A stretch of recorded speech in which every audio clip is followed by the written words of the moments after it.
All right, everybody, drop everything. All right. Thanks, guys, for having me. This is fantastic. It's good to be by myself. That is a joke. That's the first joke. How's everybody doing? Don't answer that. This is pre-recorded. Wouldn't make any sense. All right. We're going to do it. It's going to be a fantastic show. My name is Dan Crone. I'm a local comedian from the Somerville area, and these are my jokes. Can you feel the excitement? It feels like I've been CC'd in an email. That's the level of excitement that I'm feeling right now. I want this show to feel like that little area when you cross Easy Pass with no lanes. It's like Mad Max, anything goes, no rules. Let's have fun. Okay, cool. A little bit about me. I've been traveling. No way. Somebody give me travel tips for my living room, honestly. Spirit Airlines is so cheap right now, they'll pay you to fly. That's right. You guys are familiar with Spirit Airlines? Imagine the Maury Povich show at 31,000 feet. You are not the pilot. $20 to get my bag back from baggage claim? That's excessive, right? The flight attendant comes up to me. She's like, "You got any food?" All right. Yeah. No, obviously I have not been traveling. I am home. I've been working from home, leaving early. Yeah. My schedule is wide open. I haven't used the term, I would have to move some stuff around in a long time. My schedule is so easy. I can move Tuesday right into Wednesday. That's how easy my life is. People are like, "How's a Thursday at noon?" I'm like, "I'm available." I'm also available at a 24-hour period around that time you just gave me. Yeah. Everybody who works from home, this is fantastic, right? Dress shirt, no pants. I'm just kidding. I'm wearing jeans. No pajama pants. Yeah, what a time. What a time to be alive. But the people who work from home, where you have two screens at once, two computers, you know what I'm talking about, at the same time? Is that if one computer breaks, you're like, "Don't worry, I've got another one." I don't get it. I'm not familiar with people who have real jobs. I don't know if you know what I'm talking about. There's people out there with real jobs, living every day, and it makes no sense to me. And I'm not bragging. It's just my ignorance. You show up for work, fill out a couple spreadsheets, couple meetings, $100,000 a year. I don't get it, right? In my job, I tell jokes for 10 minutes. I get half off chicken fingers. That's something I can relate to. Yeah. You know, I have nothing going on when I say drop. If you tell me drop everything, I'm like, okay. All right, we're going to paint my house. No, that's not what we decided to do. I don't know. It's fun. It's fun. I think you can just tell my sanity in the pandemic by my Amazon purchase history. Yes. Right. In the beginning of March, I bought a hand crank radio. It's solar powered. It's got a crank that you can charge your phone if the grid goes down. And a couple weeks ago, I bought tiramisu Oreos. Little update. Don't buy your food on eBay. These things were clearly seasonal. I don't know if it's food poisoning or COVID. I think I have the antibodies, though. Yeah. What else can I tell you? I bought a gun. A thermometer gun. Yeah, with a scope and a silencer. I'm on my front porch 98 degrees. I hate them. Okay. Yeah, I've been, I don't know, I buy a lot of things. I order a lot of food. I've been doing that intermittent fasting. That's where I cook for myself one night. I order takeout the next night. Cook for myself the next night. Takeout the next night. You guys get it, right? Yeah. I ordered a lobster roll. I get lobster rolls delivered from Kelly's Roast Beef. I got the money. And, yeah, here's a little secret for a lobster roll. If you get one, make sure you floss after to really get your money's worth. That's $4 right there. How about that, huh? Yeah, it's the strange times, folks. These are strange times. In the first wave, I didn't tell jokes for 142 days, which is the longest I've ever gone in my 16 years of comedy. 142 days of not telling jokes. The longest I had ever gone before, pre-pandemic, was 2 weeks. Basically, my schedule before this was going out every night of the week doing comedy, 7 nights a week. So I'm single. Yeah, 142 days off. So my big return to stand-up, to show business, was August 1st. I did a RV campground in New Hampshire. Low risk, honestly. I stood in the middle of a field while the entire audience surrounded me in golf carts. Crazy. I had requested some additional lighting from the golf carts to illuminate me. And this old guy, do you know the old guy who's part of the group? He thinks he's the captain, but nobody really cares what he has to say. Like, do you ever see the old guy on the side of the highway waving in traffic like that's his responsibility? Right. So this guy, I go, hey, how about some lighting, some extra lighting from those golf carts? And the old guy looks at everybody and goes, turn them on. Nobody cared what he had to say. But now I'm back. I'm back doing stand-up comedy on Zoom. Oh, God, I love Zoom comedy. I love it. I mean, you don't have to worry about parking. Yeah, it's fantastic. These are strange times, folks. I don't know. I've had $27 in cash since mid-March. Wild. Like, are we still ripping down the monuments? Because I took down Ronald McDonald the other day. I mean, bizarre. I don't know. People, we're trying to do what we can right now. I've been wearing my mask, nothing else. How about the mask breathing faces we're making underneath our masks? It's not natural, right? If you took the mask away while I'm walking down the street, I'm going like this.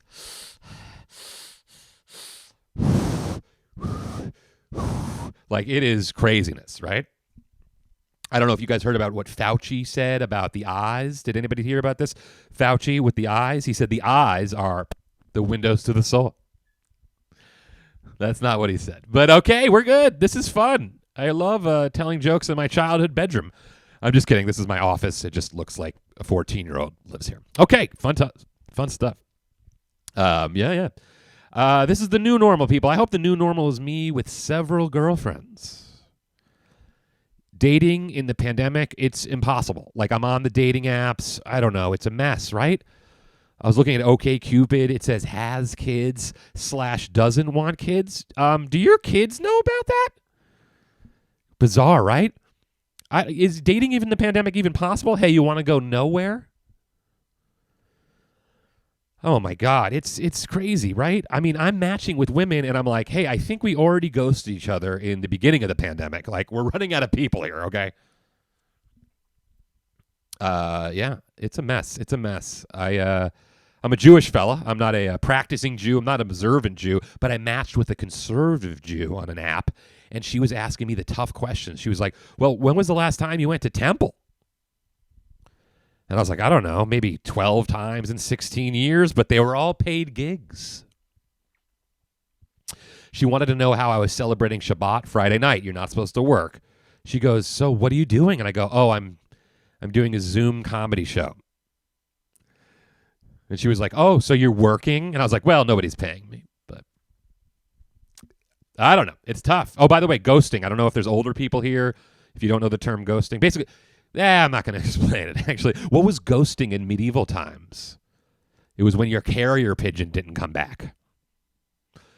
Don't you love these great tweets? I mean, jokes? Oh, it's rough here. It's rough stuff, but I'm having a good time. I don't know. It's tough being alone. I am dying for affection. The other day, I got a flu shot just to feel something. That woman touched my arm, and I was like, will you marry me? I mean, honestly, right? Here's another thing that happened. The other night, my cell phone slid down the couch cushion and touched my inner thigh. Whoa. I mean, that is... I don't know if you've ever rolled over on a cold cell phone in the night. It is bizarre. The screen time is ridiculous. The cell phones and the pandemic, you guys know, it's tough, right? Every Sunday, that might be the worst part of my week, when my iPhone lets me know about my screen time report. Oh, yeah. Nothing better, right? I think out loud I've been like, not now, screen time report, not now. Like, I can't handle it. I have an audible alert, which is pretty cool. It's my mom's voice just going, you going to sit in front of that screen all day? That's a 70s joke. Actually, no, that's like a 50s joke mixed with 2020. That's like 5 decades of comedy. I'm not good, honestly. Yeah. Yeah, it's fun stuff, guys. We'll get back to normal. There'll be something. You know who I feel bad for in the pandemic the most is axe throwers. I feel like they were just getting their start.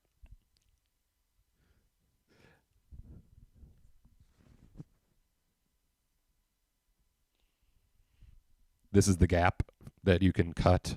So the separation between 2 10-minute sets. And now I will begin. Oh, man. So I just turned 43. This joke's 3 years old. I don't know. Nobody's asking me about my future plans as much, right? Dan, where do you see yourself in 10 years? Oh, wait. You're 43? What's up for the weekend, honestly? I know I'm getting older. Do you know why? They turned an IHOP on my street into an urgent care, and I'm fine with it. Here's another thing that's like I've been so bored in the pandemic. So bored the other day I read the terms and conditions of something. In the pandemic, I am now a morning person. Whoa. Guys, there's a whole part of the day I was ignoring. I mean, I love lying on my bed, looking at my phone for 4 hours. It's so productive, but I'm now somebody on the phone. I can now say, hey, I'm going to have to let you go. Yeah, because time is short, right? The other day I did it with my friend. I said, hey, Donald, I'm going to have to let you go. I'm friends with the president.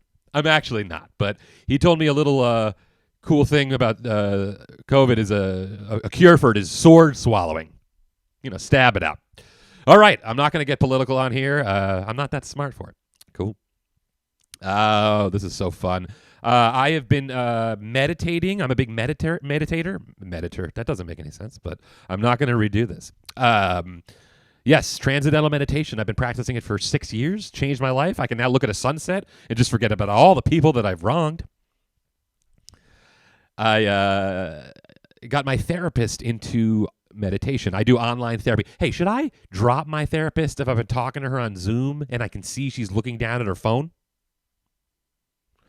It's covered by health insurance, so I'm just going to look down at my phone. And then sometimes I'll text her, hey, look up. This is true, though. I got my therapist into meditation. So it's a breakthrough. That'll be $150. Sometimes I try to get free therapy advice from people I talk to in my day-to-day interactions. I don't know if anybody does this. Right, just to see if I can get away with it. Like I was getting my oil changed the other day, and this guy was like, what's the best way to reach you? And I was like, I don't know, probably text, but I don't text back right away. How long do you think is too long before I would text somebody back right away where that would be an issue? And he was like, dude, you need a new oil filter. Like, this is ridiculous. But yeah, meditation has gotten me through everything. I have anxiety. I suffer from a little bit of health anxiety in the pandemic, like sort of hypochondria situation where every little thing I have to Google. I'm a mess, honestly. I don't know. It's tough. Like, I need answers quick, right? Quick. And yeah, I'll Google anything and it's terrible. But like, and I've been really struggling with it. I think I turned a corner recently. Again, meditation has really been helping me. But like, I found a really weird looking bug and I Googled immediately, do I have murder hornets? I don't. I have hemorrhoids.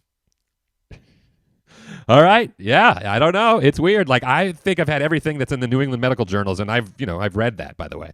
I actually have it on books on tape. But and now Googling, I attribute Googling anything as a bad thing because I was always Googling symptoms, and that's not a thing, right? Like, there's something wrong with my sink, so I started Googling, and I was like, stop, Dan. Stop. Nothing is wrong with my sink. The sink is fine. Folks, there's something wrong with my sink. Probably has hemorrhoids, but yeah, I have anxiety. I suffer from OCD, obsessive compulsive disorder. I don't agree with the disorder part, folks. It's all order. Total order. Everything is in order. I'm obsessed with it. It's a compulsion, really, but I don't think it's OCD. They say the 3 things that people with OCD do, and I don't agree with this either, is that we repeatedly wash our hands, germs, lock our doors, that's safety, and count stuff. That's just fun. Oh, man. I mean, I'm 50% here with you guys, but I'm also 50% thinking like my stove is on. So, yeah. It's tough stuff, man. It's tough stuff. Here's a little secret. I'll tell you this. If I ever tell you an excuse to get out of what you want me to do, and I tell you I have a family Zoom, I am lying. No, my family's great. I have a brother. He's in New York. I haven't seen him in a long time. He's a successful gay lawyer. I'm a struggling straight comedian. Who do you think our parents love more? It's a joke. It's mutual, obviously. No, my brother's great. My mom's fun. My mom every time I visit her, she's slowly giving me trinkets from my past. Like with each visit, she's slowly siphoning all my old possessions, like the dishes I used when I was 2. Like, why would I need those? She's trying to give me framed baby pictures of me. Where am I supposed to put those in my apartment? How awkward is that with company? Here's me in 4th grade. Here's me in 5th. And 5th again. I got held back. Yes, I wasn't a bright kid. I had a learning disability. They gave you testing accommodations, extra time on the test. Yeah, that's great. There's nothing worse than not knowing the answer for extra time. I'm sitting there like a moron, right? Sometimes I give them my own room I can go into with my no thoughts. Oh, I'm sure I'll finish the test in there. Teachers always said I had my head in the clouds. Little do they know, that's where we'd be storing all our information. I assume everybody here is smart and got that joke. Cool. All right. I grew up in Brookline, Massachusetts. Brookline to Somerville. It's a lateral move. Been in Somerville forever. I live behind a Dunkin' Donuts. I'm not bragging. So the rats in my neighborhood have a little bit of an attitude problem. You guys know these city rats, right? They're so big, they're not even afraid of us anymore. I'm like, is that a rat or a long-lost college friend of mine? Like, I don't know the difference, right? Coming home late the other night, almost like I disrupted these 2 rats' conversation midway, where they were like, I know the garbage is really good over by...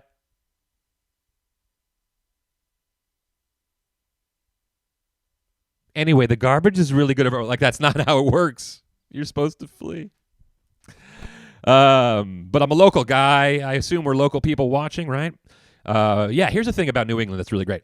In New England, if you don't know somebody's name and they're walking in a room, you can get away with this. There he is. There she is. Do you guys consider good for you a compliment the way we say it here? Good for you. Good for you. It's good for you. You're not good. I'm not good. I'm great. Well, let's go with it. Man, I need a haircut. I got a haircut in September. I said, give me the Everybody Loves Raymond's brother look. Yeah, little Tom Hanks meets Adam Carolla action, Dave Matthews, John Mayer specialty. Or some people say I look like Sid, the animated bully from Toy Story, if he grew up. Growing up was rough for me. I was a loser. I was the only one who got the laser beam background in my class picture. I don't know if anybody else got that right. You pay a little extra for it. It's lasers, Back in 89, lasers were expensive. I don't know if you remember the picture poses on picture day, right? Those poses. This one. You wanted to look real cool like that and never did. It always came out like half-ass. It was always like. Senior quote. Do you guys remember senior quote? Yeah, you wait your whole high school career to get that. But they messed mine up. Yeah, it was terrible. They messed my brother's up. His was a Shawshank Redemption quote. Get busy living, get busy dying. His was get busy living, get busy lying, which is great because he's a lawyer now. Yeah. What else about growing up? Oh, I joined a gang. And then the gang kicked the crap out of me. And I was like, this is the initiation process, I think. And then they kicked the crap out of me again. I was like, I don't think I'm in this gang. I don't even play chess. I do. I'm nationally ranked. But, yeah. I don't know if anybody ever ran away or threatened to run away. I did it when I was little. I didn't run far. I ran across the street. I hid behind the bushes for like 2 hours. Nobody even looked for me. Even my dad's like, where's he going to go? He's a loser. I pack my bags. I put some G.I. Joes, some Legos in there. I'm like, this will last me a couple days, right?